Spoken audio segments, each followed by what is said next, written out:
Hello ASEAN-Issue viewers, this is Junhee Park from the Korea Herald. Joining me today is 술listiян토, the Indonesian ambassador to the Republic of Korea. Could you please say hello to the subscribers for the ASEAN Korea Center YouTube channel? Thank you very much for this opportunity. I'm Surlistiян토, Indonesian ambassador of Republic Indonesia to South Korea.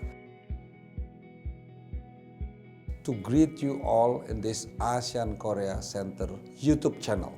This year, Indonesia and South Korea relation as the two countries will celebrate 50 years of anniversary of the bilateral relationship. And this is going to be a very meaningful year for Indonesia in many ways. First of all, Indonesia is taking the chairman of ASEAN this year. And I would like to ask you what's the role of ASEAN chairmanship and what are the goals to achieve this year as an ASEAN chair? This chairmanship of Indonesia adopt the theme of ASEAN Matters as epicentrum of growth. What is the meaning of the ASEAN Matters? ASEAN Matters means that Indonesia aims to strengthen the ASEAN position so that it remains important and relevant to the people in the region and the world by being more responsive and adaptive in facing future challenges. To make ASEAN more robust and agile, Indonesia will prioritize ASEAN institutional strengthening in decision-making in ASEAN and ASEAN institutional capacity through strengthening ASEAN institution and ASEAN funding. Indonesia believes that epicentrum of growth in ASEAN also be a robust, inclusive, and sustainable economic growth center of the region and of the world through the cooperation in several important areas such as food security, energy, including green energy, health, cooperation, and financial stabilization. Expected ASEAN could face even more difficulties in the coming 20 years. And as you have mentioned, for a very long time, ASEAN has been striving to secure centrality and achieve regional stability. And while many countries in the global world treat ASEAN as an important political and economic partner, hurdles still do remain. So what has ASEAN achieved so far in its 56th year, and what are the directions and tasks to be solved? It is in fact that ASEAN has contributed the peace and stability in the region for decades. Southeast Asia became the most dynamic region cooperation since ASEAN was established in 1967.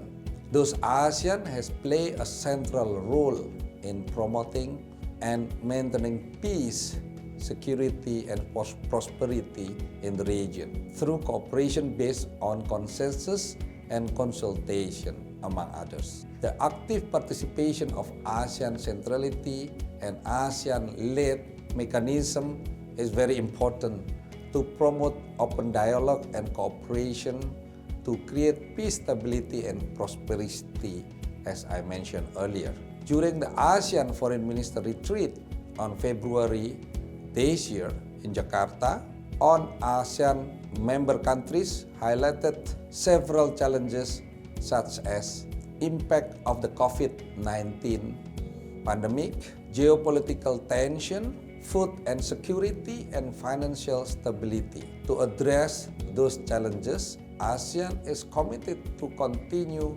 deepening the ASEAN economic integration, enhancing intra-ASEAN trade and investment, and strengthening supply chain connectivity.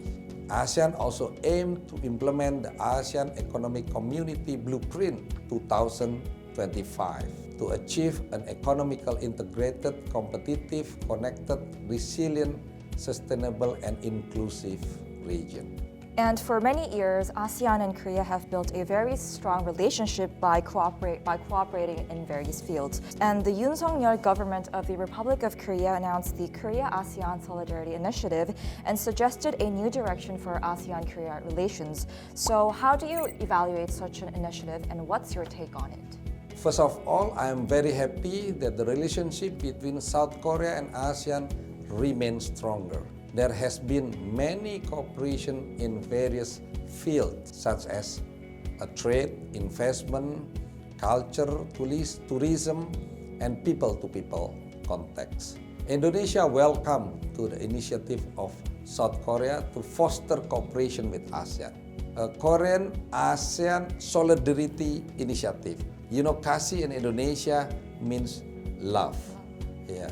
The kasih is also expected to move the cooperation between South Korea and ASEAN beyond economy focus and more comprehensive cooperation to strengthen strategic ties. I hope that kasih will be able to advance and upgrade South Korean ASEAN partnership to higher level.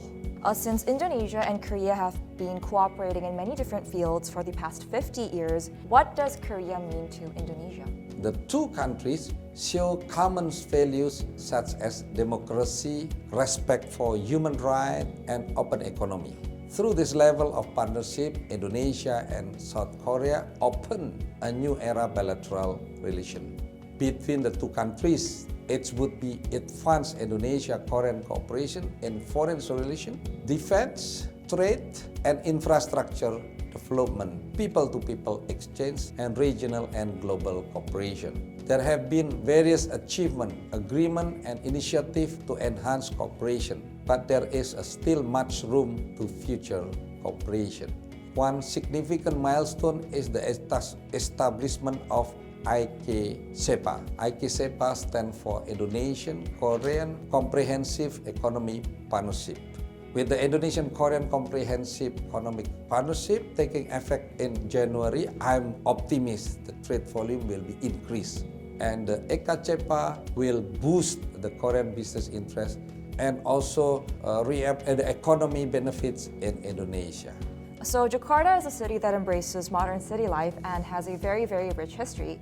It's a place I call home because I grew up there as a third culture kid. So what do you think makes Indonesia so special?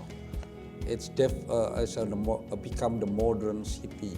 And you know, Indonesia have an official of Garuda Pancasila as a carrier Bhinneka Tunggal Ika banner that means unity and diversity. And since the era of President Sukarno, our first president, to incumbent President Joko Widodo, each head of state has been promoting diversity as a core of our policy. That makes Indonesia is so special. When you visit Bali, for example, this is a statue from Bali. You will be fine, aware, and impressive of some kecak dance. And then if you visit to Java, Central Java, you can find the Borobudur. I can show you this Borobudur is a temple, the Buddhist temple. Long time ago in the history of Indonesia, this is part of the heritage in Indonesia. So it's all diversity. It's about how the Indonesian is diverse.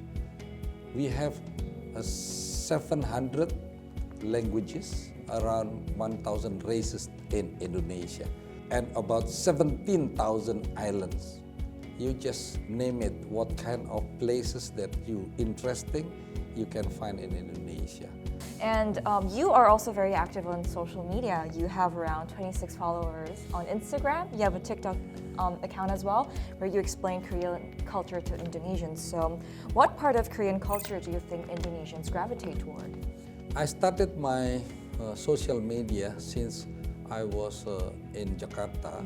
Seoul, I'm more active to use the social media as my tool for communicating with the people. So I use that social media also to open a communication with the Indonesian citizen who live in Korea. And also I try to introduce Korean culture into my peoples in Jakarta, because a lot of Indonesian peoples love to visit to Korea and also to know what is a Korean about, because they are admire with the Korean drama. They think about the Korea because of they see and also they enjoy the Korean. So it's all the Hallyu or Korean wave. It also came to Indonesia. In this case, I'm very confident that one day Indonesian and Korean can be collaborative on the economic, creative economic matters. but also about the potential for investment in the trade in Indonesian digital diplomacy has been promoted by our foreign minister too. For the past few years, the Indonesian embassy in Seoul has also been actively collaborating with young influencers and leaders of creative and digital industries to create attractive content. And I think this year is going to be a very busy one for you.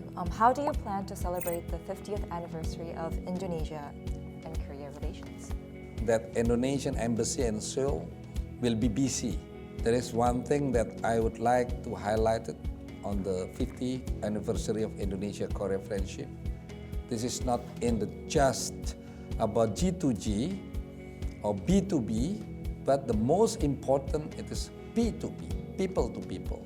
It is ties to develop closer friendship and mutual understanding. We have prepared several big events and activities to cherish the commemoration of the 50 years of Indonesian-Korea relationship. A talk show and dialogue with engaged eminent leaders, ambassadors, businesses, scholars, youth, society and media. And this event aimed to discuss opportunity and challenges faced by Indonesia and Korea in 5 decades of friendship. And then we have also a forum on 50 years on Indonesia-Korea economic on investment relation. A forum on 50 years on Indonesia-Korea economic relationship could provide a valuable opportunity to strengthen further economic ties between the two countries.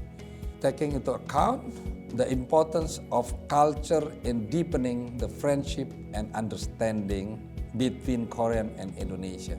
The Indonesian Embassy in Seoul planned to host a series of culture events, namely Indonesian Festival. This event will be held in Seoul and several other cities where many Indonesians live in that area in Korea. On creative economy, the Indonesian Embassy in Seoul will partner with Hyundai and one of the cities in Indonesia to launch electric vehicle with the batik motif. And here's one corny question for you. What does ASEAN mean to you? Formally, ASEAN is an intergovernment organization of 10 Southeast Asian countries. Therefore, for me, ASEAN means family that has shared many similarities in culture, languages, and culinary. And before ending this video, could you say one last word to the subscribers? ASEAN Korea Center YouTube channel is important media to promote awareness of cooperation between South Korea and ASEAN. Join this channel to be part of the effort to build a better understanding and cooperation between ASEAN and South Korea in various activities. Sarangnya.